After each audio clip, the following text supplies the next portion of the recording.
नमस्कार, स्वागत है आपका सिटी पोस्ट लाइव में। मैं हूं मुस्कान। पटना की बांकीपुर विधानसभा सीट पर हुआ उपचुनाव। जन स्वराज के प्रशांत किशोर ने 19,323 वोटों से जीत लिया। राजद का एमवाई समीकरण भी टूटा। पीके को हर वर्ग के लोगों ने वोट दिया। जिस जन स्वराज को 9 महीने पहले 60,717 वोट मिले थे, उसके वोट 8 गुना ज्यादा बढ़ गए। भाजपा का कमजोर प्रत्याशी और जीत को लेकर अति आत्मविश्वास भारी पड़ा है। पार्टी बांकीपुर के 422 में से 400 बूथों पर हार गई। इस पर बातचीत करने के लिए हमारे साथ मौजूद हैं हमारे सहयोगी रवि। ये बताइए कि बीजेपी के बड़े नेता अपना बूथ तक नहीं बचा पाए। बिल्कुल, देखिए, रविशंकर प्रसाद, रामकृपाल यादव, सीपी ठाकुर समेत कई बड़े नेताओं के बूथों पर पार्टी पिछड़ गई और बीजेपी के राष्ट्रीय अध्यक्ष का बांकीपुर के पीरमुहानी इलाके में बचपन बीता है। वहां भी पीके ने बढ़त बनाई और नवंबर 2025 में बिहार चुनाव के दौरान बांकीपुर में 41.39% वोटिंग हुई थी। आपको पता है, मतदाताओं की कुल संख्या वहां 3,79,402 थी। वोट जो है 1,56,647 लोगों ने डाले थे। उपचुनाव के लिए 30 जुलाई को मतदान हुआ इस बार और 34.30% इस बार वोटिंग हुई।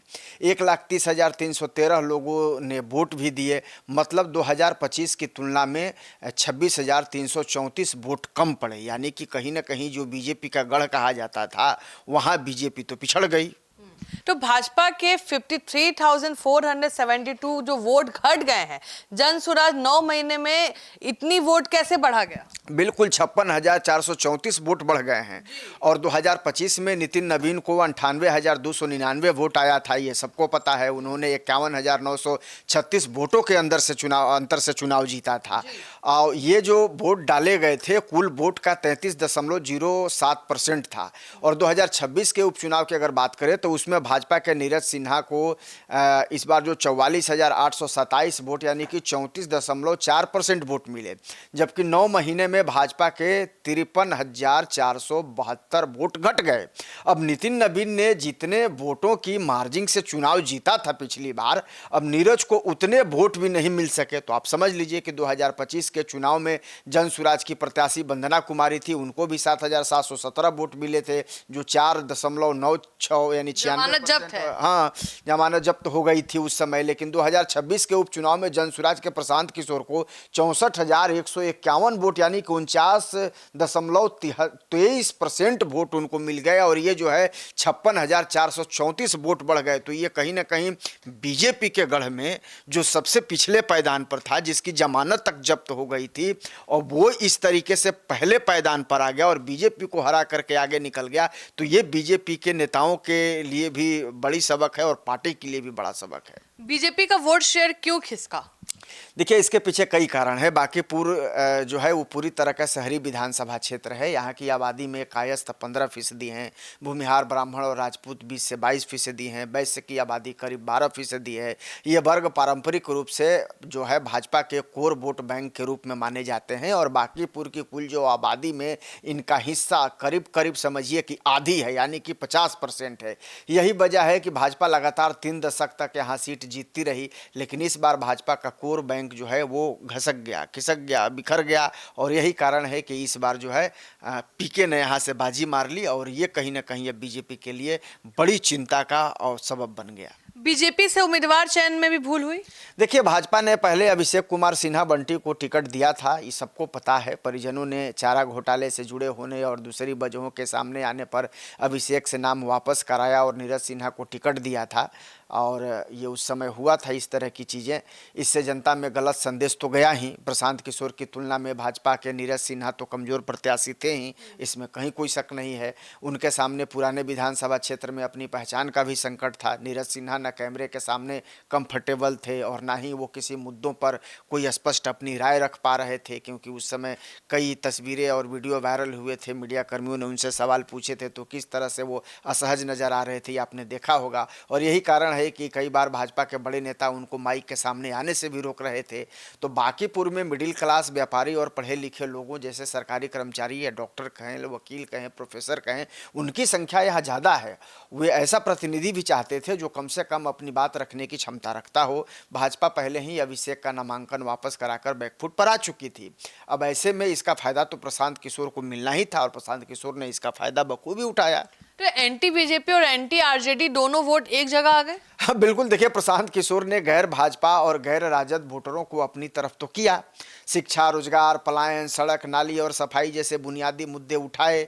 यादवों और मुसलमानों को लगा कि तेजस्वी यादव ठीक से चुनाव नहीं लड़ रहे हैं। वे दोनों दिन के रोड शो पर केवल निकले, बाकी ज़्यादातर समय वो विदेश में ही रहे और इसको लेकर के राजनीति में खूब चर्चा भी होती रही, सवाल भी उठते रहे। यादवों और मुसलमानों ने भाजपा को हराने के लिए राजद की जगह जनसुराज पर भरोसा जता दिया और प्रशांत किशोर की टीम गली गली घूमती रही थी और दिखा भी रही थी साफ सफाई, सड़क और जल जमाव की स्थिति कैसी है, तमाम चीज़ों पर चर्चा हो रही थी। पीके खुद भी इसे नितिन नवीन का वेलफेयर बताते रहे हैं। तो कहीं ना कहीं ये आप जान लीजिए कि जो यह जबकि ये जो काम होता है ये नगर निगम के जिम्मे आता है। आपको पता है प्रशांत किशोर और उनकी टीम पारंपरिक जातिगत नारों के बजाय ड्रेनेज, जल जमाव की समस्या, ट्रैफिक प्रबंधन और इंफ्रास्ट्रक्चर, हायर एजुकेशन, युवाओं के पलायन जैसे मुद्दों पर, जो बेसिक मुद्दे हैं उस पर लगातार प्रशांत किशोर और उनकी टीम बांकीपुर के क्षेत्र में जनता के सामने करती रही। और इन सब और बीजेपी इस गलफत में रह गई कि भाई हमारा तो ये यहाँ कोर वोटर हैं, हमारा तो ये गढ़ है, हमें तो यहाँ की जनता जो है वो कभी धोखा नहीं देगी। लेकिन इस बार तो बीजेपी गच्चा खा गई वहाँ से और प्रशांत किशोर ने इसका फायदा उठा लिया। रवि जी, बीजेपी के बड़े नेता मंत्री सब बूथ तक नहीं बचा पाए, बार बार यही सबके जहन में सवाल उठ रहा है। अब बिल्कुल देखिए, रविशंकर प्रसाद सांसद और पूर्व केंद्रीय मंत्री हैं। इनके मतदान केंद्र पटना वीमेंस कॉलेज स्थित बूथ संख्या 91 पर बीजेपी प्रत्याशी नीरज कुमार सिन्हा को 89 वोट मिले। आप समझ लीजिए, 90 वोट, 100 वोट भी नहीं मिल पाए, मात्र 89 वोट मिले।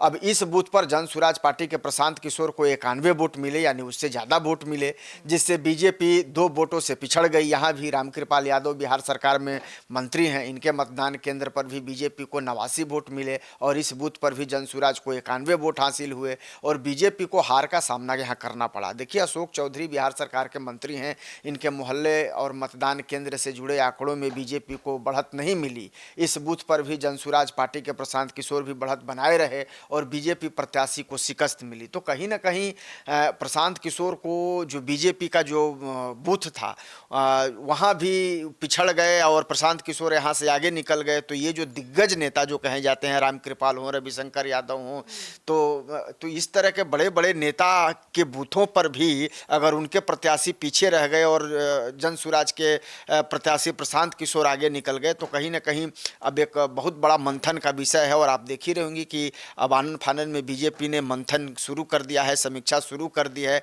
और कहीं ना कहीं अब ये कहा जा रहा है कि भाई जनता के बीच में हम जाएंगे, फीडबैक लेंगे और देखेंगे कहाँ हुई है। तो बीजेपी अब इन गलतियों को सुधारने की कोशिश करेगी, लेकिन एक बार चूक गए तो होता ना कि चिड़िया चुग गई खेत अब पाछे पछताए क्या, जब चिड़िया चुग गई खेत। तो इस बार तो आपके हाथ से बाजी निकल गई है। अब अगर आपने डैमेज कंट्रोल नहीं किया तो आगे भी आपके सामने इस तरह की परिस्थिति नहीं हो, इसलिए पार्टी चिंतित है और अब समीक्षा की जा रही है और तमाम तरह की कोशिशें की जा रही हैं। तो चलिए, आप सुन रहे थे पूरे डिबेट को, आप क्या सोचते हैं हमें जरूर बताएं।